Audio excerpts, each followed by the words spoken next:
मी अमोल. पुण्यातील एका खाजगी कंपनीत काम करतो. आयुष्य फारसं रंगीन नव्हतं. ऑफिस, घर आणि परत ऑफिस.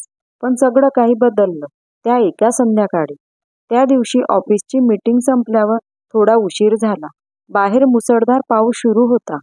हातात छत्री नव्हती आणि बस स्टॉपवर मी एकटाच उभा होतो. तेव्हाच माझ्या शेजारी एक मुलगी आली. पांढऱ्या शर्टमध्ये, केस ओले झालेले आणि डोळ्यात एक वेगळी शांत सौंदर्य. तिनं विचारलं, बस अजून आली नाही का? मी हलकसं हसून म्हणालो, माझीही वाट पाहते. पण बसपेक्षा तू लवकर आलीस. ती हसली. त्या क्षणी जाणवलं ही भेट काहीतरी वेगळंच घेऊन आली आहे. मी तिला नाव विचारलं, स्नेहा.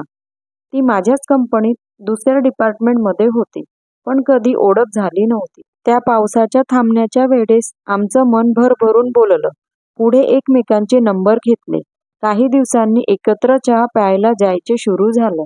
आम्ही हळूहळू एकमेकांच्या सवयी, स्वभाव, दुःख, आनंद सगळं वाटायला लागलो. एका दिवशी तिनं विचारलं, तुला कधी वाटतं की तू एखाद्यावर खरं प्रेम करू शकतो का? मी तिच्या डोळ्यात बघून फक्त एवढेच म्हणालो, पावसात भिजताना जी पहिली छत्री शेअर करावीशी वाटते ना, तीच खरी व्यक्ती असते.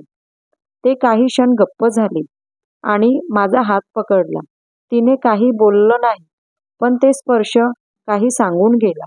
स्नेहा आणि मी आता जवळपास वर्षभर एकत्र होतो.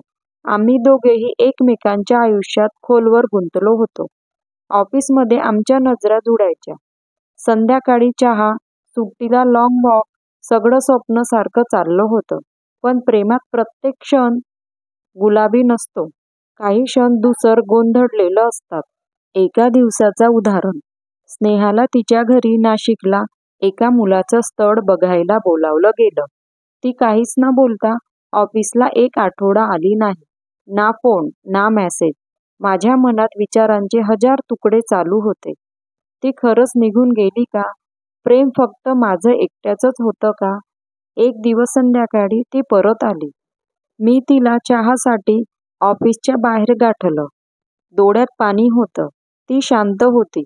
मी विचारलं, स्नेहा, का नाही बोललीस काहीच? मी तुझी वाट पाहत होतो. ती हळूच म्हणाली, अमोल, घरच्यांचा खूप दबाव आहे. त्यांना वाटतं तू साधा आहेस, स्थिर नाहीस, त्यांच्याप्रमाणे नाहीस. आणि मी कन्फ्यूज होते. माझं मन गडगडलं. पण मी काही बोललो नाही. फक्त तिच्या हातावर हात ठेवला आणि म्हटलं, स्नेहा, प्रेम हे काही एखादं प्रोफेशन नाही की त्याचं CV बनवावं. प्रेम हे असतं जिथे आपली माणसं आपल्यासाठी उभी असतात, अगदी सगळं गमावून सुद्धा. ती गप्प बसली. काही क्षणात म्हणाली, मी त्या स्थळाला नकार दिला. पण मी अजूनही घाबरले अमोल. आपलं प्रेम इतकं सोपं नाही. मी हसून म्हणालो, हो, पण चहा घेणंही सोपं नाही. गरम असतं, जळतो, पण दरवेळी प्यायला आवडतो. आपलं प्रेम पण तसंच आहे. स्नेहा आणि मी आता एकत्र राहत होतो. जगासाठी आम्ही लिव्ह इन रिलेशनशिपमध्ये होतो. पण आमच्यासाठी ते प्रेमाचे आयुष्य होतं. संध्याकाळी एकत्र चहा, रविवारी बाजारहाट, एकमेकांच्या अंगावर डोकं ठेवून रविवारचे मराठी सिनेमा, हेच आमचं लहानसंच सुख होतं. एक दिवस स्नेहाच्या बाबांचा अचानक फोन आला. घरी ये, आई आजारी आहे आणि तुला काही सांगायचं. नेहा गडबडली. मी शांत होतो, पण आतून काळजीने तुटत होतो. ती नाशिकला गेली. 2 दिवस काहीच अपडेट नाही. तिसऱ्या दिवशी सकाळी तिचा फोन आला.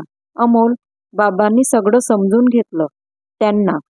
मी सांगितलं, तू माझं सगळं जग आहेस. त्यांनी एक श्वास घेतला आणि म्हणाले, तुला जे सुखी ठेवेल त्याच्यासोबत राहा. आणि हो, लग्न करायचं असेल तर इथेच करा, आम्ही येतो. माझ्या डोळ्यात न कळत पाणी आलं. मी काही क्षण गप्प होतो. फक्त एवढंच बोलू शकलो, चहा बनवतो, तू लवकर परत ये. तुझ्याशिवाय तो चहा अपुरा वाटतो. शेवटची संध्याकाळ.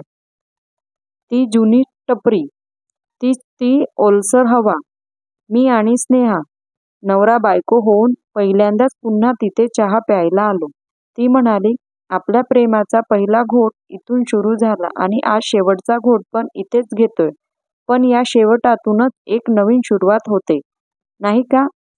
मी तिचा हात हातात घेतला. चहा थोडा गार झाला होता, पण प्रेम मात्र अजूनही गरम आणि घट्ट होतं.